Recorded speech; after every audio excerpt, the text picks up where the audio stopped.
Korang play LCV8, aku nak tanya korang lah kan. Korang tak teringin ke nak nampak motor korang clean macam motor yang ada dekat sini? Sebab apa? Sebab untuk play LCV8 kita ada standby kan cover set original Yamaha HLY untuk korang semua dekat Surai Garat Setia Alam.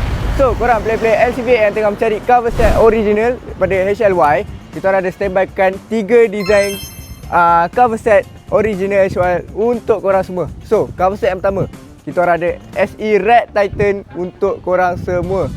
Mana-mana yang minat color maroon untuk cover set korang, kita orang ada cover set SE Red Titan. Dan juga untuk cover set kedua, kita orang ada cover set green, moss green untuk korang yang minat color hijau, color nature. Korang boleh pakai cover set moss green ni untuk korang.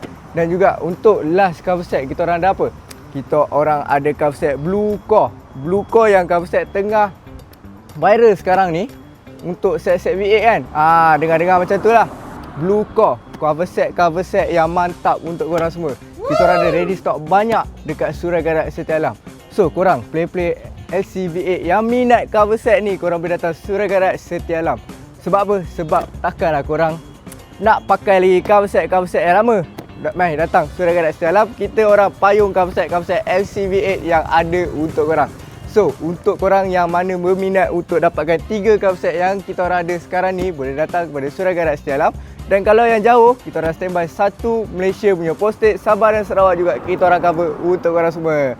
Okay guys, untuk konten-konten macam ni, korang jangan lupa like, comment, and share video-video kita orang. Dan jangan lupa untuk follow TikTok Surai Garat Setia Alam. Okay guys, mana-mana yang duduk dekat dengan sini, boleh datang terus untuk ambil cover set dekat Surai Garat Setia Alam. Alright, ciao.